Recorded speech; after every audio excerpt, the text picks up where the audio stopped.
Hello friends, welcome to Mission IS. So this video will be very special. अगर आप आने वाले prelim या मेंस एग्ज़ाम में अपेयर होने वाले हो यूपीएससी 2022 या 23 के लिए, तो ये अमेंडमेंट का जो प्रोविजंस होता है, amendment to the of the constitution of India, यानी कि संविधान में जो संशोधन होता है, जो चेंजेस होता है, उसके रिगार्डिंग मैं आपसे 3 से 4 मिनट में डिस्कस करूँगा। तो बड़ा स्पेशल होने वाला है कि आर्टिकल 368 के ज़रिए अमेंडमेंट होता है, जो कि पार्ट 20 में मेंशन है। तो गवर्नमेंट ऑफ इंडिया, तो पहले हम ये क्वेश्चन लेंगे कि with reference to the constitutional amendment bill under article 368 consider the following statement. देखिए, सबसे इम्पॉर्टेंट चीज़ क्या जो कॉन्स्टिट्यूशनल अमेंडमेंट होता है, अभी तक के 105 हो चुका है, तो 105 के 5 आपको याद नहीं रखना है, जो इम्पोर्टेंट है वही याद रखना है। अमेंडमेंट बिल सिर्फ लोकसभा में लोकसभा में इंट्रोड्यूस होगा, ये बात बिल्कुल गलत है। बिल चाहे वो लोकसभा में भी हो सकता है, राज्यसभा में भी होगा, राज्यसभा में हो या लोकसभा में हो, कोई इशू नहीं है, लेकिन दोनों हाउस से पास होना ज़रूरी है। ओके, लेकिन मनी बिल के लिए यह है कि सिर्फ लोकसभा से पास हो जाए तो काफ़ी है।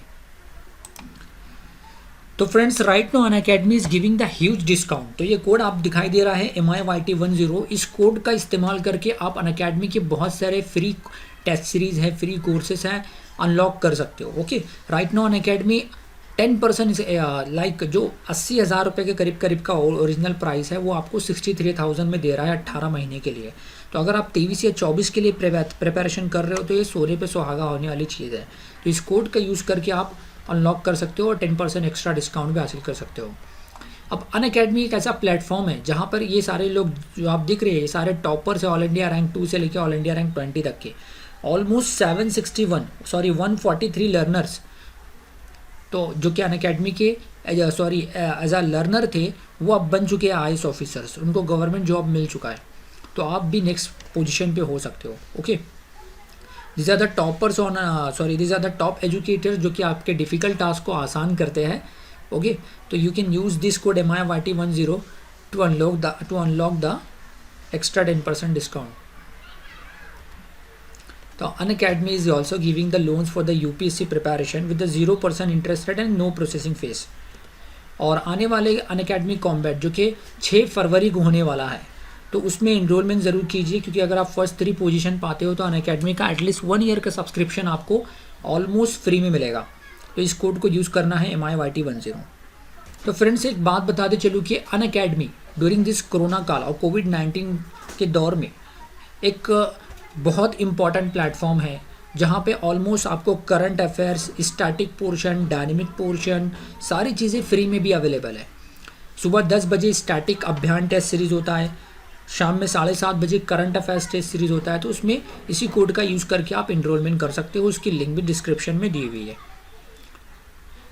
तो अनअकैडमी को रजिस्टर करने के लिए सबसे पहले अनअकैडमी लर्निंग ऐप आप डाउनलोड कीजिए गूगल प्ले स्टोर से, या मोबाइल और ईमेल के जरिए साइनअप कीजिए।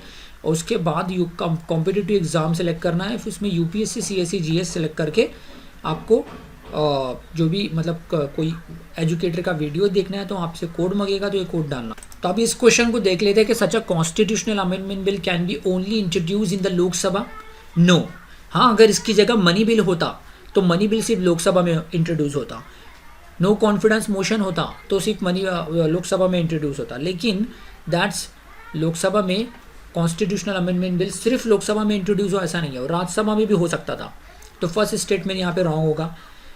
मनी बिल के लिए प्रेसिडेंट की प्रायर परमिशन ज़रूरी है, रिकमेंडेशन ज़रूरी है, अमेंडमेंट बिल के लिए नहीं। सेकंड भी रॉन्ग गया, लेकिन थर्ड स्टेटमेंट राइट है। Option C will be the right option, because president को ज़रूरी है कि अगर लोकसभा राज्यसभा ने उस बिल को पास कर लिया, तो प्रेसिडेंट का आसन यानी सिग्नेचर ज़रूरी है उस बिल पर।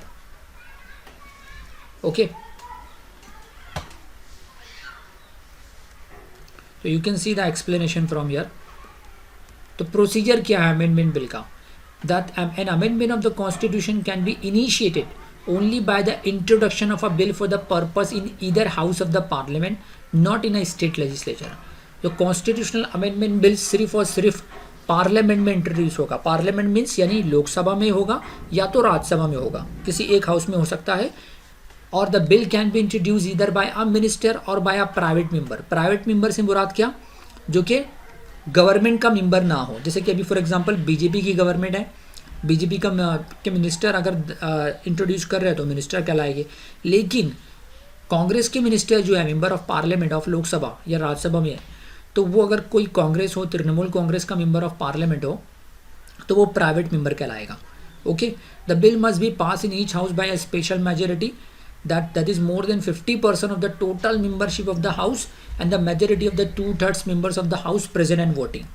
तो ये that's it for amendment and each house must pass the bill separately। Her house को अलग अलग पास करना होगा। In case of a disagreement, अगर किसी एक हाउस ने पास कर लिया, लाइक लोकसभा ने कर लिया, राज्यसभा में नहीं किया, तो there is no provision for holding a joint sitting of the house. तो इस पे यूपीएससी प्रीलिम में स्टेटमेंट बना सकता है कि जॉइंट सिटिंग कर सकते हैं क्या? नहीं, जॉइंट सिटिंग सिर्फ ऑर्डिनरी बिल के लिए है। Okay, and if the bill seeks to amend the federal provision of the constitution, it must also be ratified by the legislature of the half of the state by simple majority. Okay, अगर federal provision है तो India में total states कितने हैं? 29 है, 28 पकड़ लो, 28 है अभी फिलहाल, जम्मू कश्मीर नहीं है। तो 50% यानी 14 से 15 राज्य अगर अब रजामंदी दे दे, जैसे कि जीएसटी बिल आया, तो ये GST is a fiscal federalism को प्रमोट कर रहा था, कॉन्स्टिट्यूशनल 101 कॉन्स्टिट्यूशनल अमेंडमेंट एक्ट, क्योंकि राज्यों की ऑटोनॉमी ले ली गई थी, उनके वैट, चुंगी और जो ऑक्ट्राई वगैरह टैक्स थे वो सारे सब्सिड्यूम हो गए जीएसटी में ना, तो वो राज्यों की भी परमिशन ज़रूरी थी। ओके, सो पास हो गया पार्लियामेंट के ज़रिए, स्टेट लेजिस्लेचर के ज़रिए, तो प्रेसिडेंट को उस पर साइन करना ज़रूरी है। ओके, और आपने प्रेसिडेंट ने साइन कर लिया तो वो बन गया constitutional stand amend the according that after the president assent the bill comes an act and that the constitutional amendment act and the constitutional stands amended in accordance with the terms of the act। there are mainly 3 types of amendment act, लेकिन 368 के ambit में सिर्फ 2 type से आता है, ये B वाला और सी वाला, amendment by special majority and amendment by special majority of the parliament with the ratification of the half of the states. तो I hope you understand this amendment provision and it will definitely help you कि आने वाले prelim में आपको ज़रूर help करेगा। Thank you, have a nice day.